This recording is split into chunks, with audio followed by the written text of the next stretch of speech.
बिस्मिल्लाहिर्रहमानिर्रहीम। 9th class. आज हमारा उर्दू ए का दिन है।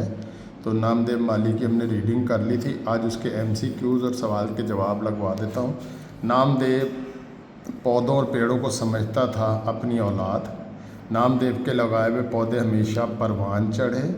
नामदेव बच्चों का इलाज करता था जड़ी बूटियों से।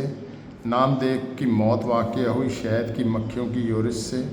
हर शख्स में कुदरत ने कोई ना कोई रखी है सलाहियत। नामदेव का ताल्लुक़ किस ज़ात से था? इसका जवाब सफ़ा नंबर 38 पे पहली लाइन में जहाँ लिखा ज़ात का ढेर, तो इससे पहले आप लिखें नामदेव का ताल्लुक़ ज़ात ढेर से था जो बहुत नीच कौम ख्याल की जाती है। यहाँ तक।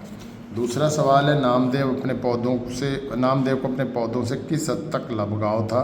इसका जवाब भी पेज नंबर 38 नीचे से 1, 2, 3 चौथी लाइन में वो अपने पौधों और पेड़ों को ही अपनी औलाद समझता और औलाद की तरह उनकी परवरिश और निगहदाश्त करता। तीसरा सवाल है नामदेव का अगर कोई पौधा बीमार पड़ जाता तो उसके लिए क्या क्या जतन करता, यानी जतन कोशिश। इसका जवाब है सफ़ा नंबर 39 पे पहली लाइन से।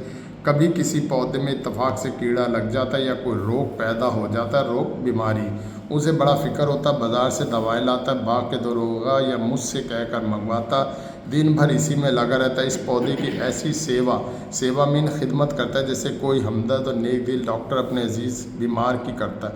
हज़ार जतन करता, जतन मीन कोशिश, और उसे बचा लेता जब तक वो तंदुरुस्त ना हो जाता, उसे चैन ना आता। यहाँ तक।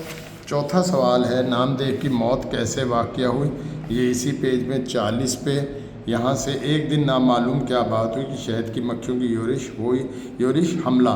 सब माली भाग भाग कर छुप गए। नामदेव को ख़बर भी ना हुई कि क्या हो रहा है। वो बराबर अपने काम में लगा रहा। उसे क्या मालूम था कज़ा मीन मौत उसके सर पर खेल रही। मक्खियों का गज़बनाक झुलड़ बहुत सारी मक्खियाँ इकट्ठी होकर जब आए इस गरीब पर टूट पड़ा। इतना काटा बेदम हो गया, आखिर इसी में जान दे दी।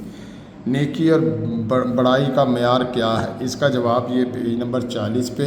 हर शख्स में कुदरत ने कोई ना कोई सलाहियत रखी है। इन सलाहियत को दर्जा कमाल तक पहुँचाने में सारी नेकी और बड़ाई है।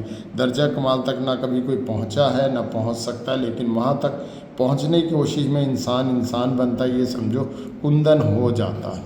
ये पाँचों सवाल आपने और MCQs याद करने हैं। सवाल आपने याद करके ज़ुबानी लिखने हैं। तो इंशाअल्लाह कल फिर मुलाकात होगी। अल्लाह हाफ़िज़।